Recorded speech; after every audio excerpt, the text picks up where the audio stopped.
Oi, pessoal, tudo bom? Hoje nós vamos falar então sobre a contração muscular. Para falar da contração muscular, nós temos que então começar a entender ele desde o início, né? O músculo, ele começa então, ele tem a sua origem e sua inserção, em sua maioria das vezes, no osso. E aqui nós temos o tendão e aqui o músculo como um todo. Aí a parte mais externa se chama epimísio. Na parte intermediária, nós temos então o perimísio. E na parte mais interna, o endomísio, que então vai revestir as várias fibras musculares, que vai ser então o tema do nosso estudo de hoje. A fisiologia da contração muscular. Os músculos são compostos por inúmeras fibras musculares. Cada fibra é inervada por apenas uma terminação nervosa. O sarcolema é uma membrana celular delgada que reveste a fibra muscular esquelética. Cada fibra muscular contém centenas de milhares de miofibrilas, que por sua vez são compostas por filamentos de actina e miosina. Estão vendo que interessante? Nós temos 1.500 miosinas e 3.000 actinas. Por quê? Para cada miosina, nós temos 2 actinas. Então, aqui de novo, aqui um músculo inteiro, revestido pelo epimísio. Na parte intermediária, então, revestida pelo perimísio. E na parte mais interna, o endomísio. E aqui, olha que legal, o sarcolema. Cada, então, fibra tem um sarcolema aqui, ó. E cada fibra contém milhares de miofibrilas. Aqui, então, nós temos o corpo humano. O corpo humano tem em torno mais ou menos de 650 músculos. O peso corpóreo no corpo humano, 40% corresponde ao músculo estriado esquelético e 10% à musculatura lisa. Para ver contração muscular com movimento, o agonista contrai e o antagonista relaxa. Quando nós temos uma isometria, tanto agonista como antagonista estão então em contração. Como que acontece esse movimento, né? Aí seriam então as aulas que nós já tivemos da via aferente e eferente. Nós temos um estímulo, esse estímulo então ele é recebido, passado para o primeiro neurônio, que vai então subir nessa via sensitiva, entra pelo corno posterior, aí sua maioria das vezes ele decussa. Nessa partezinha aqui tem então a união, a sinapse com o segundo neurônio, que vai subir até a região do tálamo. Lá no tálamo, então, ele tem a sinapse com o terceiro neurônio, que leva, então, ao córtex cerebral. Lá no córtex cerebral, nós temos o processamento da informação, e aí ele vai mandar a mensagem pelo primeiro neurônio, que vai descer, vai lá para as pirâmides bulbares, desce aqui na medula, vai fazer, então, a sinapse com o segundo neurônio, que vai sair pelo corno anterior, na via motora, eferente, vai até o músculo e a contração muscular, que é a aula de hoje. Então, como que é esse circuito cérebro muscular? É o que eu falei para vocês. Então, aqui está um apanhado bem legal do que eu passei para vocês. Aí vocês podem ler depois com calma em casa, tá? E aí, vamos para a aula, então. Como que acontece isso? Esse estímulo, ele é sempre recebido lá em cima, tô falando primeiro neurônio ainda, ele vai até lá embaixo na placa motora, sempre pelos detritos aqui. Ele entra aqui no corpo celular e vai para o axônio até o terminal do axônio. E isso dá, então, pela parte de impulsos aqui, positivo e negativo. Há uma troca do positivo com o negativo e vai havendo, então, um impulso nervoso. Aí é o que nesse caminho? Então, ele foi lá, tendo esse impulso nervoso, vai lá, faz a sinapse com o segundo neurônio, vai descendo, até chegar na junção aqui da placa, tá? Mioneural. Aqui na parte final, no terminal do axônio, o que nós temos? Nós temos uma substância chamada acetilcolina, são neurotransmissores. Então, quando chega esse potencial de som aqui no finalzinho, aqui já está a placa motora, que é do músculo. ele solta isso aqui, tá? É bem interessante, dá uma descarga elétrica aqui. Então, há aberturas dos canais pela propagação da acetilcolina, que está nessa região aqui, faz com que ocorra a difusão de grande quantidade de íons sódio para o lado interno da membrana das fibras musculares. Ocorrerá então a despolarização local, que por sua vez produz a abertura dos canais de sódios dependentes de voltagem, e vai desencadear então o potencial de ação na membrana. Esse potencial se propaga pela membrana toda. Então, aqui vem a descarga, né, elétrica, vem para o final aqui no terminal do axônio, nessa junção aqui com a placa, que é a junção mioneural. Ele solta, então, aqui, com essa descarga, a acetilcolina, que libera, então, o potencial da ação que entra pela placa inteira. Isso aqui é o túbulo T. Então, ele entra aqui. O que ele vai fazer?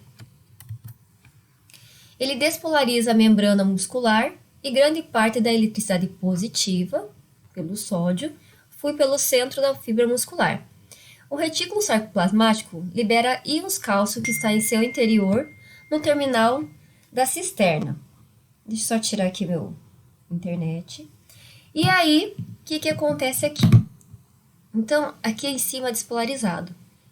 Isso entra na região aqui do retículo sarcoplasmático. Dentro da região do retículo sarcoplasmático, nós temos a cisterna que guarda o cálcio, que eu vou falar melhor depois, tá? Para vocês essa parte aqui. Então, aqui uma outra visão. Aqui está a parte externa da membrana plasmática e aqui é a parte interna dessa membrana. Aqui nós temos o retículo sarcoplasmático, que é super importante, porque aqui dentro nós temos o armazenamento de cálcio. E sem esse cálcio não dá para ter contração muscular. Os íons cálcio ativam as forças atrativas entre os filamentos de actina e miosina, fazendo com que deslizem no processo de contração. Após milissegundos, os íons de cálcio são bombeados de volta para o retículo sarcoplasmático pela bomba de cálcio da membrana. Então, isso eu vou falar um pouquinho mais adiante para vocês. Aqui é o músculo relaxado e aqui é o músculo contraído. Então, como que acontece a contração muscular? Nós temos, então, o músculo, nós temos os fascículos musculares, nós temos as fibras musculares e aqui dentro nós temos o sarcômero. Sarcômero é a menor unidade contrátil do músculo. Os sarcômeros têm filamentos finos e filamentos grossos. Ele está situado, então, entre dois discos Z. O espaço entre as miofibrilas são preenchidos pelo sarcoplasma. Os filamentos são parcialmente interdigitados. Na faixa I, que vocês vão ver logo no outro slides, é isotrópico à luz polarizada. A faixa A é anisotrópica à luz polarizada. E nós temos, então, as pontes cruzadas, tá? Aqui na miofibrila. Temos os discos Z, compostos de proteínas filamentosas cruzando transversalmente a miofibrila e de uma miofibrila a outra, conectando dessa forma por toda a fibra muscular. Aqui tá meio embaçado, mas dá para ver como que vai acontecer. Tem o potencial da ação que vai lá para a placa motora. Essa placa motora então é despolarizada e dentro dela nós temos, no retículo sarcoplasmático, essa região aqui que eu falei lá atrás. Então, dentro do retículo sarcoplasmático, nós temos as cisternas, que seriam locais, então, onde é armazenado o cálcio.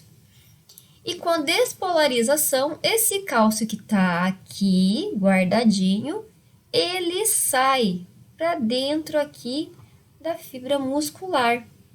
E é ele que vai, então, iniciar o processo de contração muscular. Já vou falar como. Então, aqui nós temos no processo muscular a actina, aqui fininha, que são os filamentos finos, e a miosina, que são os filamentos grossos. Aqui a banda H, banda A, banda I e a linha Z que eu falei anteriormente. Então, quem são os filamentos finos e filamentos grossos, né? Aqui está um filamento grosso de miosina. Por que que ele é grosso? Porque, na verdade, ele não é um só, ele tem vários aqui, ó. Vários filamentos. E aí ele tem a parte da cabeça aqui. Ele tem a parte do corpinho. E tem uma parte que ele quebra, tá? Que faz as pontes cruzadas. Aqui. E o filamento da actina, ele tem um monte de filamento também. Só que ele é mais fino. Mas ele tem vários filamentos também. Ele tem a actina, propriamente dito, tem a troponina e a tropomiosina. O que é importante saber no filamento de actina? A actina, filamento fino, ele tem sítios ativos. O que significa a palavra sítio ativo? É um local que, se ele tiver descoberto, né, vai vir alguém e vai grudar nele. No caso do sítio ativo da actina, quem vai grudar nele é a cabeça da miosina. Então, o filamento da actina, essa região aqui tem que estar coberta sempre. Se ela não estiver coberta, essa cabeça da miosina vai se grudar ela e vai ser sempre contraído. Um outro sítio ativo que nós temos também é aqui na região da troponina. Então, nós temos a tropomiosina, e essa tropomiosina, ela encobre o sítio ativo da troponina aqui. Então, ele tem que estar cobrindo aqui e tem que estar cobrindo o sítio ativo da actina. Então, características musculares dos filamentos contráteis da miosina. São compostos por múltiplas moléculas de miosina, sendo cada molécula composta por 6 cadeias polipeptídicas, dividida em cauda, cabeça e ponta. Falei corpo, mas na verdade é cauda. São as pontes cruzadas, que é o lugar que tem aquela parte que dobra e vai subir para pegar então e grudar a actina. No filamento de actina nós temos a actina, troponina e tropomiosina. A interação de um filamento de miosina com 2 filamentos de actina e com o íon cálcio forma a contração muscular. Inibição do filamento da actina pelo complexo troponina-tropomiosina e ativação pelos íons de cálcio. Vamos traduzir isso? Então, aqui em cima nós temos a actina. A actina tem o sítio ativo dela, que é onde vai grudar aqui com a miosina, e tem um sítio ativo aqui em cima que gosta muito do cálcio. O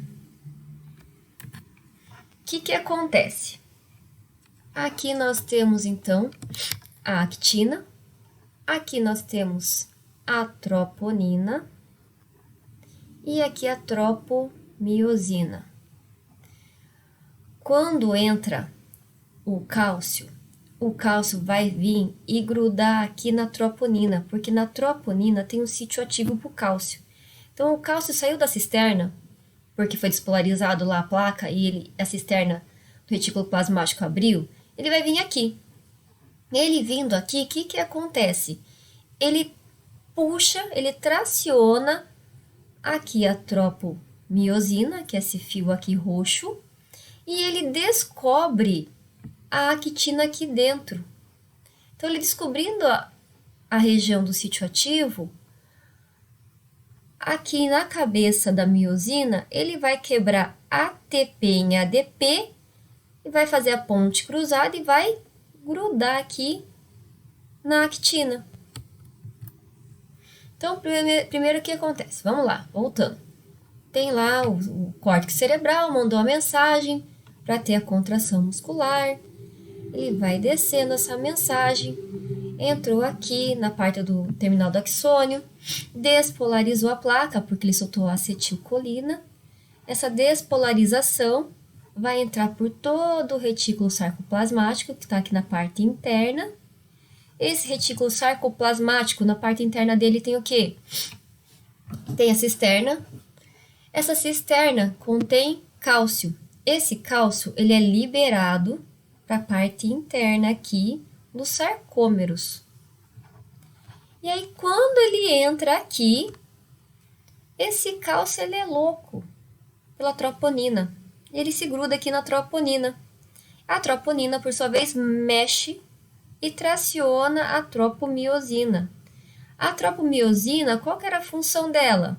Fechar o sítio ativo da actina. E aí, quando ele faz isso, que o cálcio entrou aqui e mexeu essa configuração, ele deixa o sítio ativo da actina aberto. Aí a miosina vai fazer o quê? A cabeça da miosina quer se encontrar com a actina. Então, ele quebra ATP em ADP e gruda. E faz, então, a ponte cruzada, que é a nossa contração muscular. Então, ele está grudado aqui, ele contraiu. E como é que é feito o relaxamento? O relaxamento também tem que ter uma quebra de ATP em ADP para relaxar o músculo.